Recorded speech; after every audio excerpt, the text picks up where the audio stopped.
वाली परीक्षाओं के लिए बहुत ही महत्वपूर्ण है। पिछली वीडियो में हमने देखा था, उससे आगे इसमें देखेंगे। आने वाली परीक्षा UP RO, ARO, BPSC, TRE तथा अन्य विभिन्न परीक्षाओं के लिए ज्योग्राफी महत्वपूर्ण है।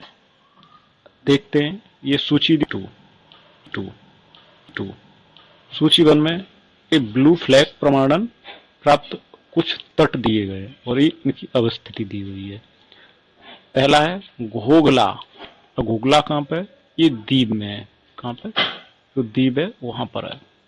नेक्स्ट है कासरकोड। तो ये कहाँ है? ये कर्नाटक में है। ये कर्नाटक में है। नेक्स्ट है कप्पड़, केरल, केरल में है। नेक्स्ट है रूसीकोंडा, ये आंध्र प्रदेश में है। भारत के प्रादेशिक जल क्षेत्र का विस्तार कितना है? भारत के प्रादेशिक क्षेत्र का जल क्षेत्र का कितना है? भारत के प्रादेशिक क्षेत्र का जल विस्तार है 12 समुद्री मील तक। भारत का वह राज्य जिसे कर्क रेखा नहीं गुजरती है। तो कर्क रेखा किससे होकर नहीं गुजरती है? मणिपुर से होकर नहीं गुजरती है। नेक्स्ट देखते हैं चंडीगढ़। चंडीगढ़ क्या है? एक प्रशासनिक नगर है। ठीक। शांति निकेतन। शांति निकेतन क्या है? एक शैक्षिक नगर है। धनबाद। धनबाद एक खनन नगर है। और आबू एक पर्यटन नगर है। नेक्स्ट देखते हैं कुछ दर्रा दिए गए हैं और राज्य केंद्र शासित प्रदेश वो कहाँ स्थित है? देवास, ये देवसा, ये कहाँ पर है? हिमाचल प्रदेश में है। नीति दर्रा कहाँ है? ये उत्तराखंड में है। और चांगला दर्रा कहाँ है? ये लद्दाख में है। और बनिहाल दर्रा कहाँ है? ये जम्मू कश्मीर में है। डोडा बेटा चोटी किस पहाड़ी पर स्थित है? जैसे डोडा बेटा, तो ये किस पहाड़ी पर स्थित है? ये नीलगिरी पहाड़ी पर स्थित है। उत्तराखंड के बागेश्वर जिले में स्थित क्या है? उत्तराखंड के बागेश्वर जिले में स्थित है हिमालय के त्रिशूल शिखर। त्रिशूल शिखर कहाँ है? उत्तराखंड के बागेश्वर जिले में स्थित है। नेक्स्ट देखते हैं कुछ पहाड़ी और पर्वत। बटेश्वर पहाड़ी कहाँ है? बटेश्वर पहाड़ी है भागलपुर जिले में, बिहार में। और बिलारी श्रृंखला कहाँ है? बिलारी श्रृंखला है कर्नाटक में।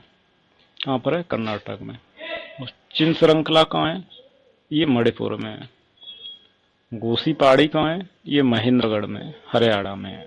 कहाँ पर? महेंद्रगढ़, हरियाणा में। एक बार फिर देख से बटेश्वर पहाड़ी भागलपुर बिहार में, चिनारी श्रृंखला कर्नाटक में, चिन श्रृंखला मणिपुर में, गोसी पहाड़ी महेंद्रगढ़ हरियाणा में। नेक्स्ट देखते हैं तमिलनाडु सबसे ऊंची चोटी पता करनी है। तमिलनाडु की सबसे ऊंची चोटी कौन सी है? डोडा बेटा। डोडा बेटा। राजस्थान की कौन सी है? गुरु शिखर। और नागालैंड की कौन सी है? साबरमती चोटी, सारामती चोटी है नागालैंड की। और मध्य प्रदेश की कौन सी है? धूपगढ़ चोटी, मध्य प्रदेश की है धूपगढ़ चोटी। गुरला मानधाता शिखर कहाँ पर स्थित है? तो ये हिमालय पर स्थित है। कहाँ किस पर है? हिमालय पर स्थित है गुरला मानधाता। नेक्स्ट देखते हैं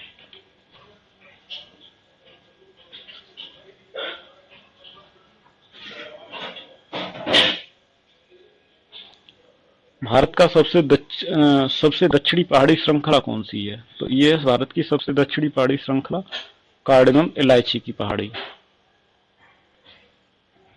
जम्मू कश्मीर केंद्र शासित प्रदेश की सबसे लंबी पर्वत श्रृंखला कौन सी है? पीर पंजाल श्रृंखला है। कौन सी श्रृंखला है? पीर पंजाल श्रृंखला है। भारत में खनिज भंडार के रूप में किस श्रृंखला को जाना जाता है? तो धारवाड़ क्रम की श्रृंखला, उसे खनिज भंडार के रूप में जाना जाता है। एक बृहंतोष पर्वत, इसका पूर्वी ढाल क्रम से नीचा होता हुआ पठार है। इसका उत्तरी खंड लावा बेसाल्ट से आच्छादित है। ये किसके बारे में बोला गया? ये पश्चिमी घाट के बारे में बताया गया है। पश्चिमी घाट का जो पूर्वी ढाल है वो नीचा है और उत्तरी ढाल है वो बेसाल्ट से बना हुआ है। कंचनजंगा कंचनजंगा कहाँ पर है? भारत में स्थित है। अक्साई चीन किसका भाग है? अक्साई चीन लद्दाख पठार का भाग है। किसका? लद्दाख पठार का भाग क्या है? अक्साई चीन है। हिमालय हिमालय का पर्यायवाची क्या होता है? तो हिमालय के पर्यायवाची है महान हिमालय।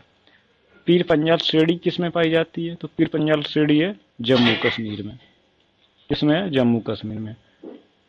कुल्लू घाटी जिन पर्वत श्रृंखलाओं के बीच स्थित है तो वो किन के बीच में? धौलाधर और पीर पंजाल के बीच में कौन सी है? कुल्लू घाटी स्थित है।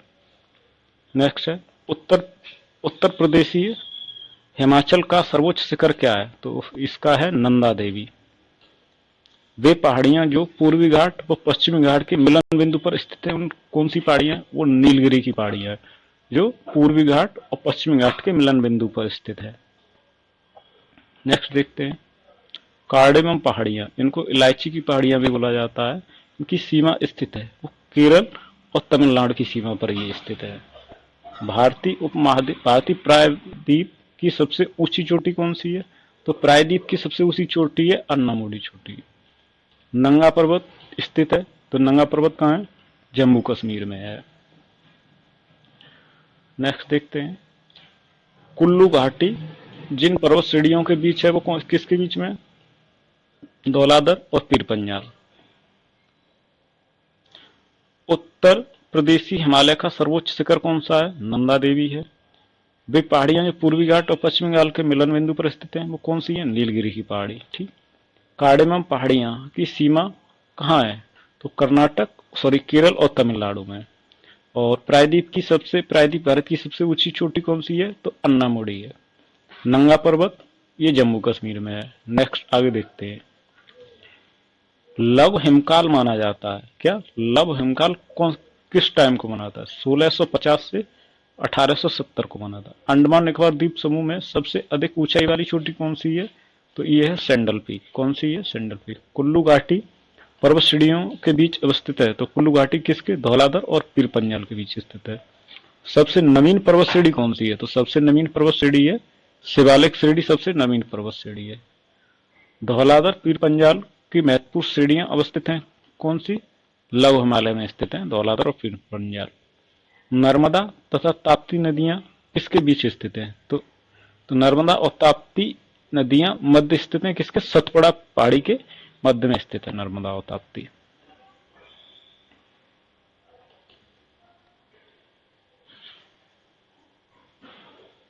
नेक्स्ट देखते हैं सबसे ऊंची चोटियां देखते हैं। केरल की सबसे ऊंची चोटी कौन सी है? तो अन्नाईमुडी केरल की सबसे ऊंची चोटी है। और नागालैंड की सारामती चोटी सबसे ऊंची चोटी है। उत्तराखंड की नन्दा देवी सबसे ऊंची चोटी है। और तमिलनाडु की डोडा बेटा सबसे ऊंची चोटी है।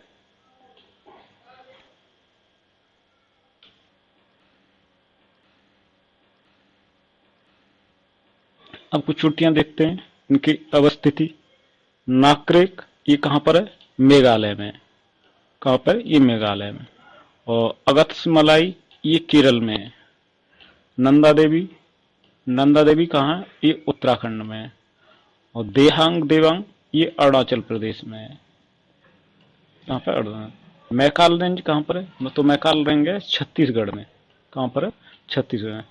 जास्कर तथा लद्दाख पर्वत श्रेणियों के मध्य स्थित है क्या है? लेह कहाँ है? जास्कर और लद्दाख पर्वत श्रेणियों के मध्य स्थित है। कुछ पहाड़ी क्षेत्र देखते हैं।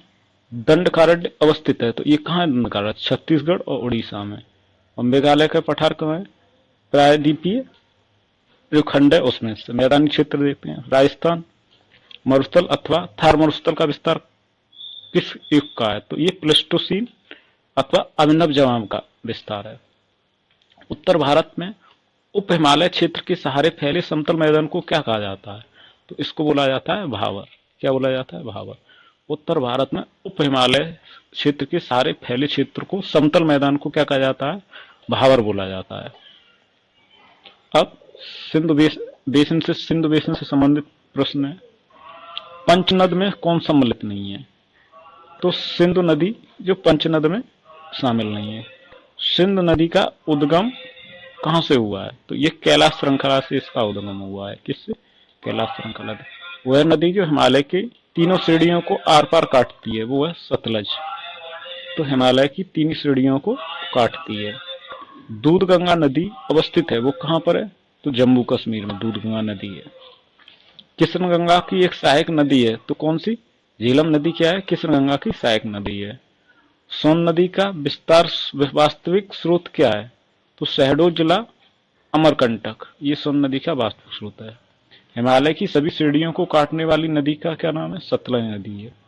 वह नदी इसका उद्गम भारत में नहीं हुआ है, तो सतलज नदी का ही उद्गम क्या है? भारत में नहीं हुआ है। सतलज नदियों के मध्य फैला भाग क्या कहलाता है? तो ये कहलाता है विष्ट दोआब। क्या कहलाता है? विष्ट दोआब।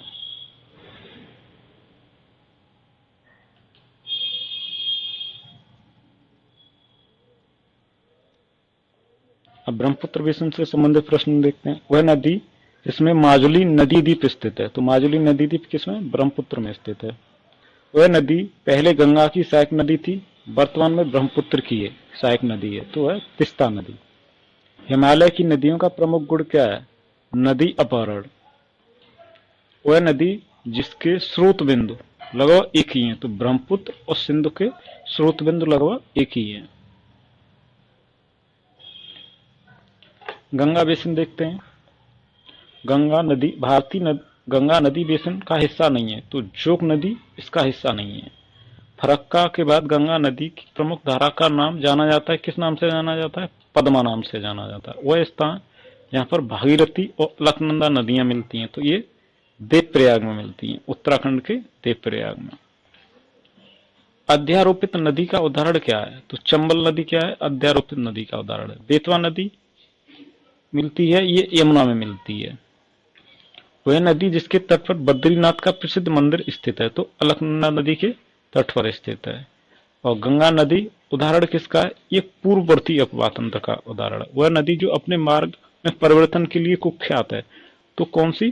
कोसी नदी परिवर्तन के लिए कुख्यात है। थैंक यू फ्रेंड्स, वीडियो अच्छा लगा हो तो वीडियो को शेयर कीजिए।